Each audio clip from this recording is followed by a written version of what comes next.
Episode की शुरुआत में रक्षित कंटेस्टेंट्स को बताते हैं कि 4 राउंड होंगे और विनर की साड़ी नर्मदा जयंती पर देवी नर्मदा को चढ़ाई जाएगी। ये साड़ी उनके पिता की विरासत को आगे ले जाएगी, इसलिए उन्हें कड़ी मेहनत और ईमानदारी से मुकाबला करना चाहिए। वह चाहते हैं कि वे कभी चीटिंग न करें। सब ताली बजाते हैं। एक कंटेस्टेंट अपना बैग देखता है। उसे याद आता है कि कैसे परम ने उसे हायर किया था और लिक्विड की बोतल दी थी। मिस्टर दुबे कहते हैं कि पहला राउंड कपड़े का अंदाज़ा लगाने का है और उन्हें कम से कम 2 सैंपल पहचानने चाहिए।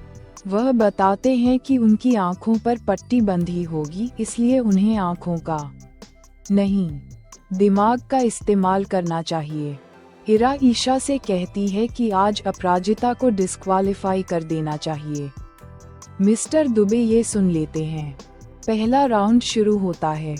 कंटेस्टेंट कपड़े का अंदाज़ा लगाना शुरू करते हैं और अपराजिता की बारी आती है। ईशा अपराजिता को स्टेज पर ले जाती है। अपराजिता को ललित की बेइज्जती याद आती है। इरा अपराजिता से कहती है कि वह पूरा दिन लेकर जल्दी नहीं बता सकता। अपराजिता का पहला अंदाज़ा गलत होता है। मिस्टर दुबे रक्षित को बताते हैं कि इरा के इरादे अपराजिता के लिए अच्छे नहीं लग रहे हैं। अपराजिता का दूसरा जवाब सही है। रेवा खुश हो जाती है। इरा ईशा को इशारा करती है। रक्षित ये देख लेता है। ईशा अपराजिता को गिराने की कोशिश करती है, लेकिन रक्षित अपराजिता को पकड़ लेता है। इरा ये देखकर चौंक जाती है। रक्षित अपराजिता का हाथ अपनी जैकेट पर रखता है और उससे कपड़े का अंदाज़ा लगाने के लिए कहता है। इरा उससे पूछती है कि वह क्या कर रहा है। रक्षित उसे चुप रहने के लिए कहता है। वह अपराजिता को घूरता है। बैकग्राउंड में टाइटल सॉन्ग बजता है। अपराजिता कपड़े का सही अंदाज़ा लगाती है। मिस्टर दुबे कहते हैं कि अपराजिता काबिल है। रक्षित मान जाता है। दूसरी तरफ रामगोपाल मालती से कहता है कि वह आराध्या के लिए कुछ नहीं कर रहा है। मालती उसे बताती है कि उसने कमज़ोर नज़र की वजह से अपनी नौकरी छोड़ दी थी। वह उससे उम्मीद न खोने के लिए कहती है। ललित यह सुन लेता है और वहाँ से चला जाता है। इरा रक्षित से कहती है कि उसने चीटिंग की इजाज़त दी। रक्षित उसे बताता है कि मिस्टर दुबे ने उसे बताया कि उसने ईशा से अपराजिता को पुश करने के लिए कहा था। इरा झूठ बोलती है। उसने ऐसा नहीं कहा। रक्षित अपराजिता को अपने साथ आने के लिए कहता है। अपराजिता कहती है कि कंपटीशन चल रहा है।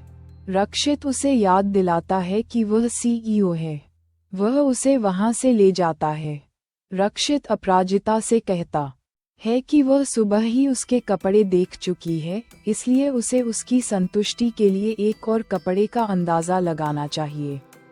अपराजिता उससे कहती है कि वह उसकी ईमानदारी पर सवाल उठा रहा है। रक्षित उसे डिस्क्वालीफाई करने की धमकी देता है। अपराजिता कपड़े का अंदाज़ा लगाने के लिए मान जाती है।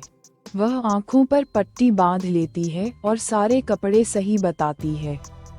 वह उससे कहती है कि वह खुश नहीं दिखता क्योंकि वह आदमी है। वह कहती है कि आदमी हमेशा औरतों को टेस्ट करते हैं और वह किसी भी हालत में पीछे नहीं हटेगी। वह उसे डांटने के बाद वहां से चली जाती है। रेवा रक्षित पर हंसती है। वह कहती है कि उसने सब कुछ सुन लिया है।